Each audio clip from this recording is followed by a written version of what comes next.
Earth sign, Capricorn, Taurus, and Virgo, kumusta po kayo guys? Okay, so Earth sign, maraming salamat po sa walang sawang pagsubaybay sa ating mga reading, and kung kayo ay bago pa lang sa ating channel, mag-subscribe na po kayo guys. And i-click mo na rin yung ating notification bell para lagi po kayo guys updated sa ating mga bagong upload. So guys, sa mga nagtatanong about private reading ay i-message na lang po ako guys sa ating pong Facebook, Jade Tarot. Pwede rin naman sa page pero madalang ko guys, buksan yung page. Ayan, much better na sa Facebook na lang. Kung ikaw ay naka-deact no, sa Facebook na lang. Kasi pag naka-deactivate ka, hindi ka mare-replyan sa page. Okay, so tingnan natin guys.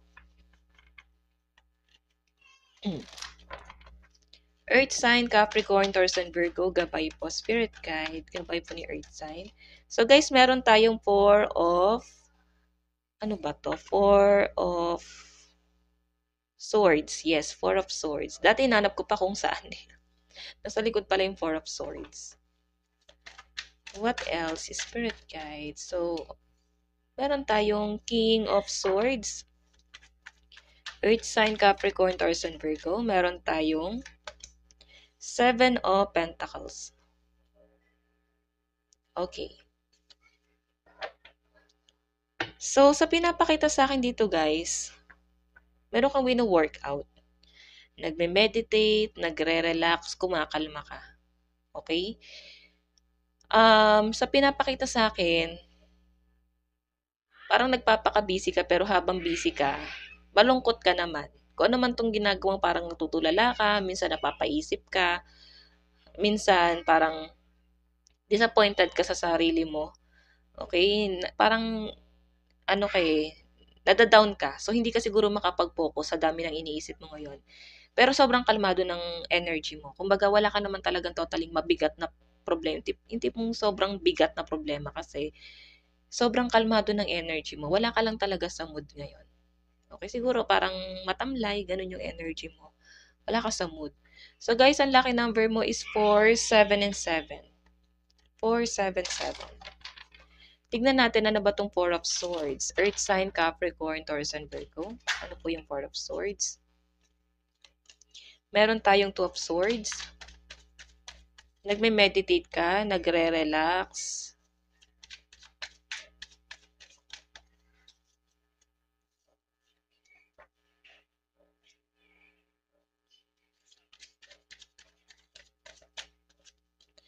And Ten of Wands. Two of Swords, Ace of Wands, Ten of Wands. So I think meron kang gustong makausap dito.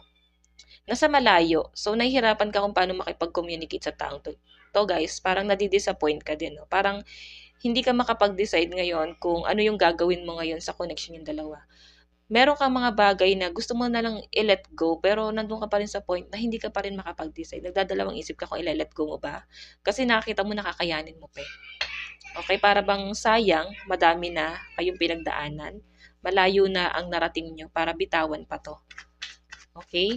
So, kung ano man to guys, I think nadi-disappoint mo na yung sarili mo at yung mga tao sa paligid mo kasi meron kang pinaninindigan dito. Tignan natin, ano ba tong King of Swords? Ano ba tong King of Swords? Ano ba yung King of Swords?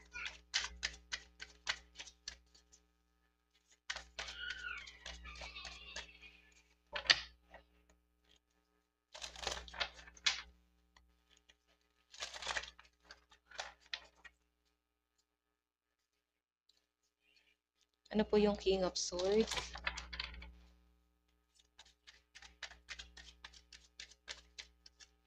Meron tayong Queen of Wands, meron tayong Page of Wands, and Knight of Cups. So, puro travel, air sign. Air sign. Baka air sign yung person mo, no? Aquarius, Gemini, and Libra, earth sign. Magkatunog kasi. So, earth sign, I think meron kang plano na mag-travel. May nakikita ako na sobrang relax ng energy mo. Yung tipong mga doubt mo dati, nitong mga nakaraan, nahirapan kang huminga. So, nakikita ko dito guys, sobrang kahit pa paano gumaan yung mga mabibigat na kinikimkim mo sa sarili. Okay, kahit pa paano na-release, kahit pa paano naibsan. Kasi meron ka sigurong nabalitaan or nalaman or pwedeng kahit papaano nakikita mo na nasusolusyunan yung problema mo. Okay? Gumagaan na yung loob mo rito. So, tignan natin. Yun nga lang, guys. Sabihin natin, yes, gumagaan na yung loob mo, pero hindi ka pa rin makapag-decide. Matalino ka namang tao, guys, eh. Okay, tingnan natin ang itong Seven of Pentacles. Ano po yung Seven of Pentacles?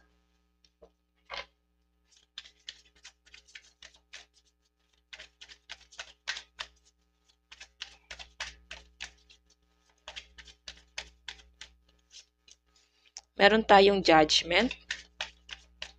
May mga taong hindi naniniwala sa iyo, Earth sign. Maaaring dinadown ka nila, dinajudge ka nila, yung tipong hinuhusgahan ka nila sa kung anong meron ka lang ngayon. Hindi nila alam, guys, malayo na yung nararating mo or pwedeng bumaligtad lang talaga yung mundo mo. Okay? Kung makita mo, merong ditong darating na isang tao na pwede kang tulungan. Tulungan ka na mag-grow. Ngayon kasi mag-isa ka dito na lumalaban. Kaya parang nahihirapan ka kasi mag-isa kang lumalaban, wala kang kakampi.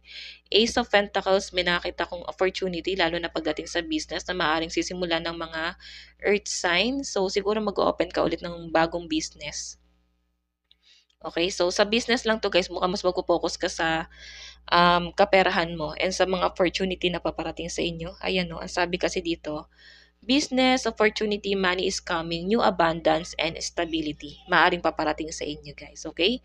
So, ituloy-tuloy mo lang, Earth sign, yung pagiging masipag mo kasi magbubunga rin yan. Tignan natin, guys, pagdating sa love life mo. Earth sign, Capricorn, Taurus, and Virgo. Pagdating po sa love life.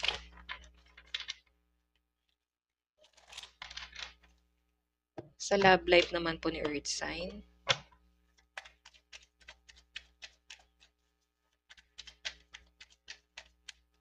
So, meron tayong Seven of Wands. Meron tayong the High Priestess. And may defensive dito, guys. Natatakot ka sa taong to. Actually, ready ka na rin. Ready ka na rin makipagtalo sa kanya. Gigil na gigil ka na rin sa kanya, pero parang biglang nagbago yung isip mo na, ay wag na nga. Anong sense para patulan pa? Yun yung nasa sense ko sa'yo. May nakikita ko maraming taong involved dito. So, earth sign ang nakikita ko. Parang meron kang message na inaantay galing sa isang tao. And I think ipaparating mo yan sa ibang tao. Or pwedeng itong taong to, ipaparating niya sa ibang tao yung gusto niya sabihin sa'yo. Okay? So, ang daming involved. Marami siguro nakakaalam ng connection nyo, guys. So, parang takot to eh. Takot mo sa kanya or takot din siya sa'yo. Hindi lang niya, guys, pinaparamdam. So, love advice, meron tayong tested. Ayan. So, ibig sabihin, tinry. Okay, nasubukan at nagpasubok naman, guys. Tignan natin advice mo, Earth sign. So, meron tayong work of art, be the portrait of divine beauty. Diba? Dapat ikaw ay maging role model ng mga tao sa paligid mo. Kasi parang ano kaya, leader type yung energy. Okay, so guys, ito lang naman po ang inyong reading. Hanggang sa muli. God bless and love you all. Thank you.